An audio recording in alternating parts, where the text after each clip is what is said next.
Welcome! This is the adventure of 9 guys who love motorcycling and are passionate about going off the beaten path.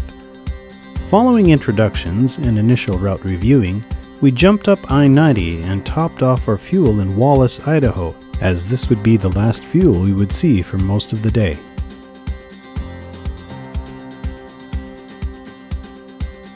From there, we immediately started the first leg of our journey, which included Slate Creek Road.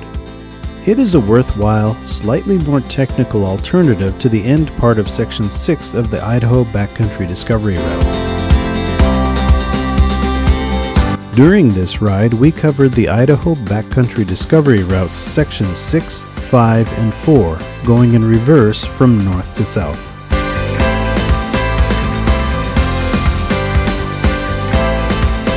Slate Creek Road ends at the St. Joe River in Hoyt, about 6 miles west of Avery. There is a bridge you can cross to avoid riding pavement, and it also saves a couple of miles of backtracking.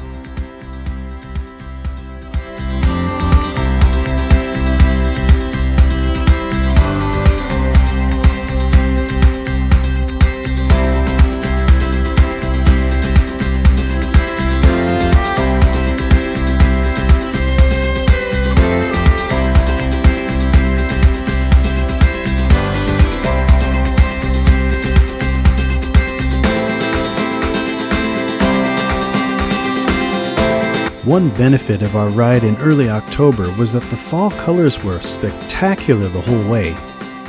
One downside was the potential for encountering snow at elevation, but fortunately we never did see any of that fluffy white stuff.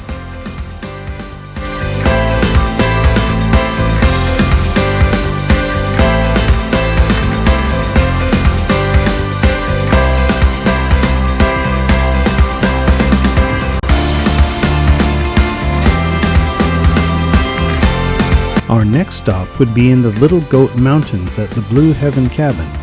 I know BDR participants try to keep it looking nice, and they do their best, but I wonder who keeps breaking out the blue paint year after year.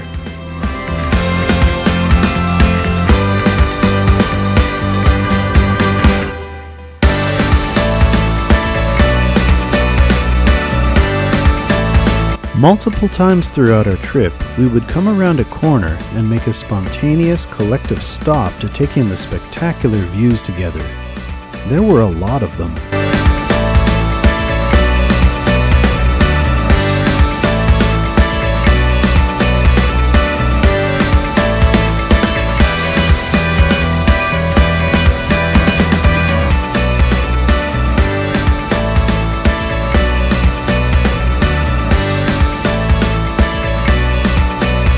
About mid-afternoon, we encountered a junction that required a decision. Our GPSs indicated that one way would probably provide us with a more interesting and technical route than the standard one. Ultimately, 6 of us said yes to more adventures, maybe, while 3, led by a sage veteran, continued on. Boy, did we get what we were looking for. At first, the track was great. Then we started to run into thick, clayish, deep mud, often hidden by what looked like firm ground. The further we went, the muddier it got, and it became increasingly difficult to keep our bikes upright, which, as you may know, is the best way to keep your bike. Yes, the GPS says we're on track, and it says we can get through, so nothing to worry about, right? Right.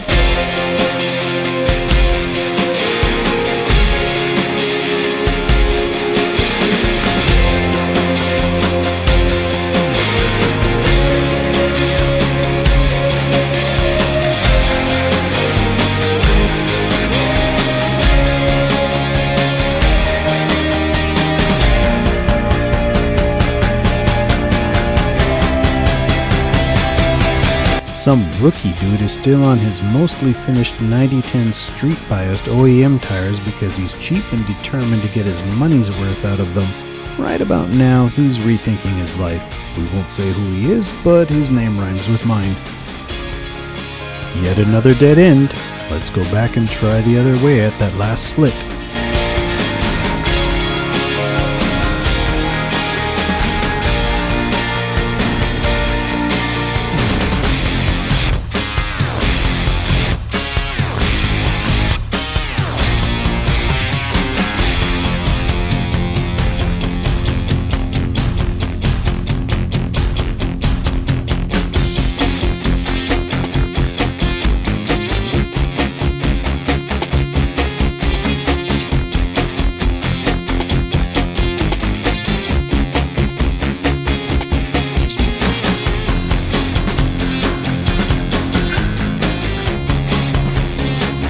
what obstacle have we come to now? The literal dam. This wasn't the first washout we'd come through, but it was the deepest, steepest, and slickest. And then there was that beaver dam. I did go home and order new tires, by the way.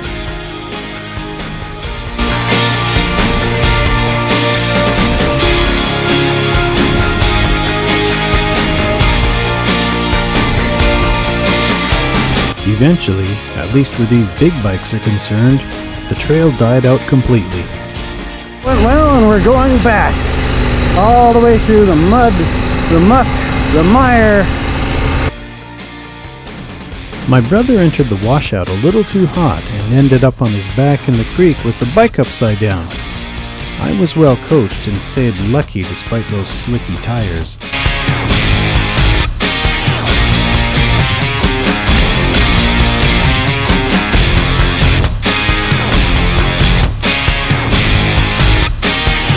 All in all, it was a sketchy thing, but we did make memories we'll not soon forget. After all the obstacles, turnarounds, and double the mud, we reached our starting point and proceeded to Pierce to reconnect with the three wise men. We were way behind schedule.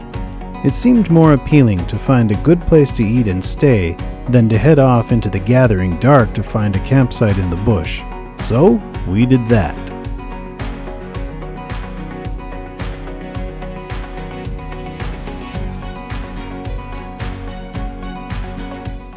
The morning of day 2 dawned brisk and bright. Refreshed and ready, we struck out to retrace the footsteps of Lewis and Clark along the Lolo Motorway.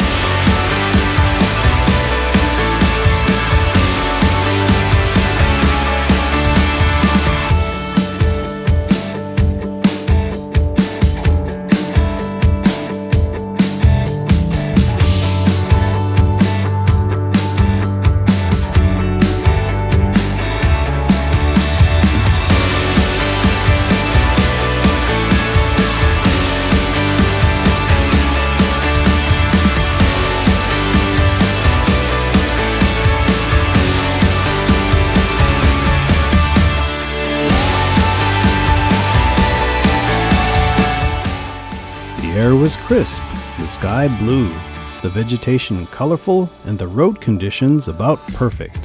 Although there were some interesting rocky bits throughout to get the fork oil pumping, the Lolo Motorway doled out a full portion of the 3 Fs. Fun, fast, and flowy.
We started across with the understanding that the motorway had reopened following a fire near the east end, but then found signage in a very random spot that begged to differ.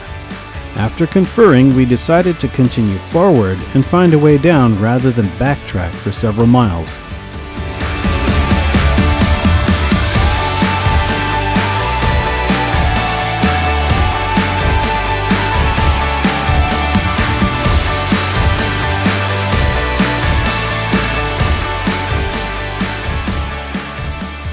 Noseum Meadows here is the start of Sherman Creek Trail 203, which is part of the Idaho Centennial Trail, and open to motorcycles, don't you know?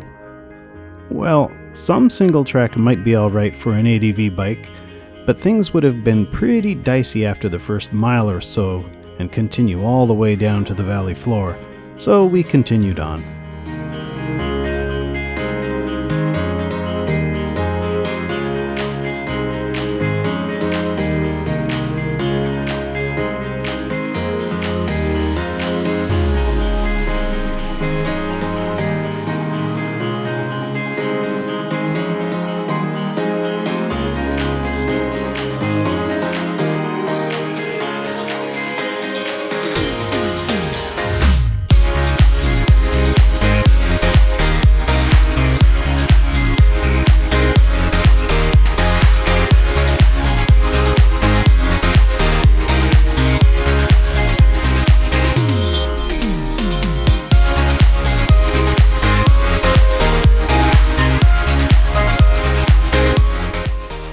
Upon reaching Highway 12, we discovered that the road closed signs had in fact been removed, so they just hadn't gotten around to driving up into the backcountry to remove the rest of them. Rather than climb back up onto the Lolo Motorway, we jumped up to Loxaw Lodge for bike fuel and human fuel.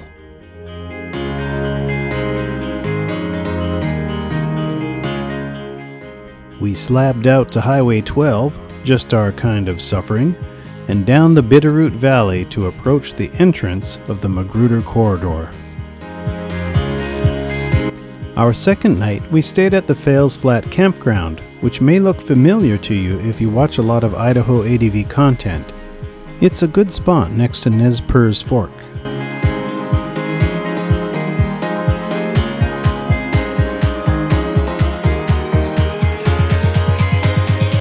Among its many virtues is a lot of wide open space to spread out if you have fellow riders who've medaled in the International Snoring Olympics.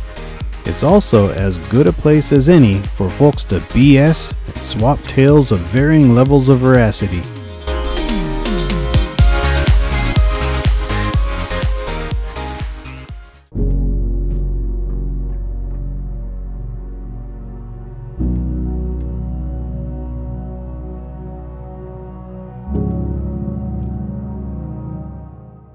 The dawn of the third day. The ribbon of road snakes onward and beckons us to explore around the next corner, beyond the next peak. Out here, it doesn't matter what we do for our day job. We've made the mutual decision to step out of our own element and to come here. So many little ants in this big wide world, scurrying about on two rolling feet under power not our own. Lest you worry, it's all right to reflect now and prop later. You won't hurt yourself doing both.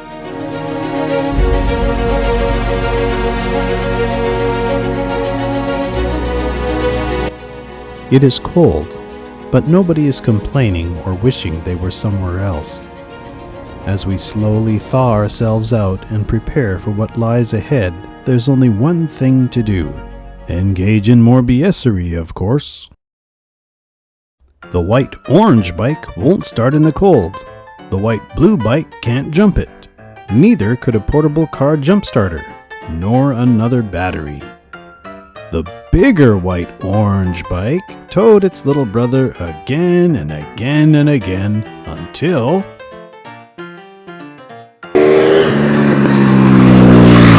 running.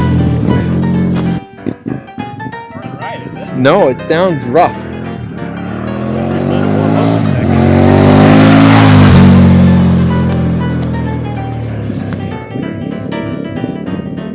Oh no!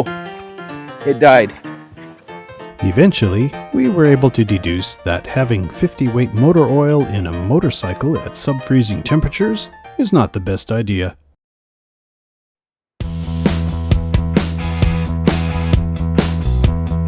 The famous Magruder Corridor, 101 miles between relative pockets of civilization and gas stations.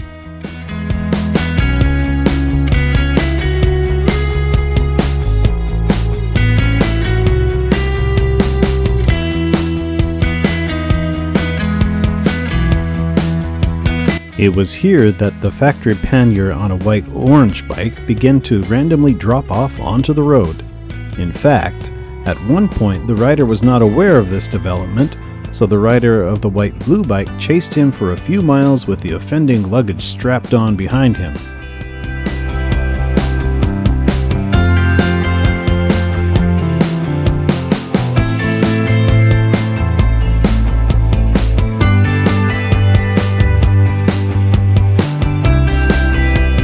To be honest, the first time we passed through here several years back, while not disappointed, we weren't exactly impressed. It was dusty, smoky, and burned out. But catch it when the weather is right, like on this trip, and the wide open views become magical.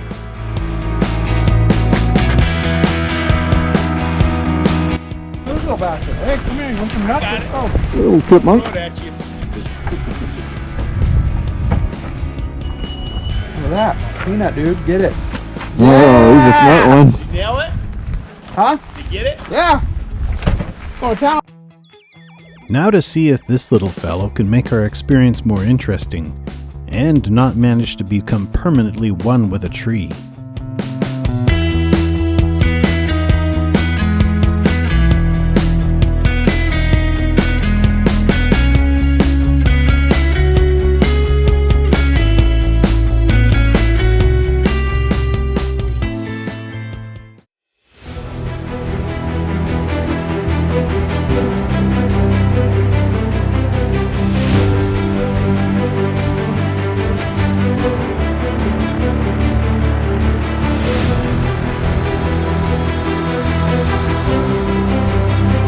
We've had several miles of wide open space, which works well for the drone's tracking capabilities, so naturally, upon launching we go around the first corner into an endless bank of trees.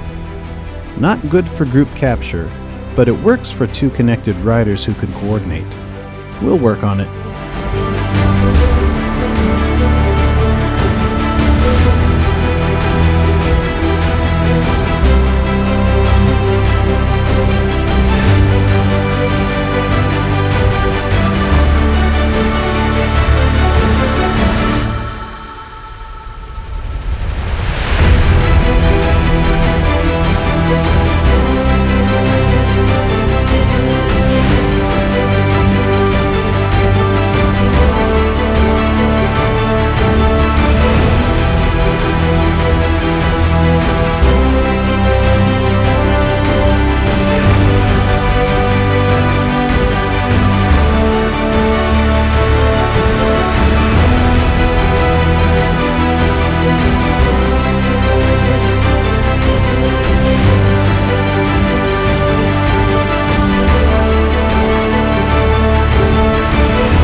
Well, here we are again.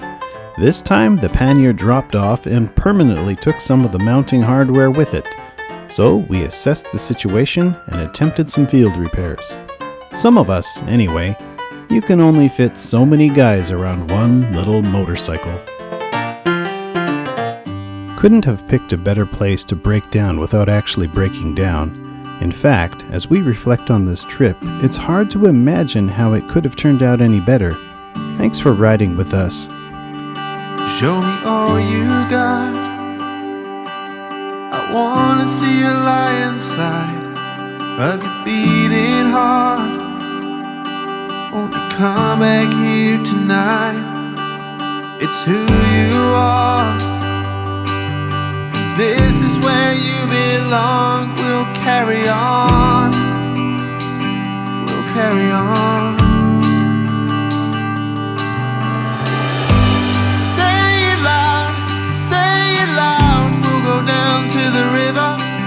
Belong in this world together, we'll carry on while living with wild hearts. Show me all you got.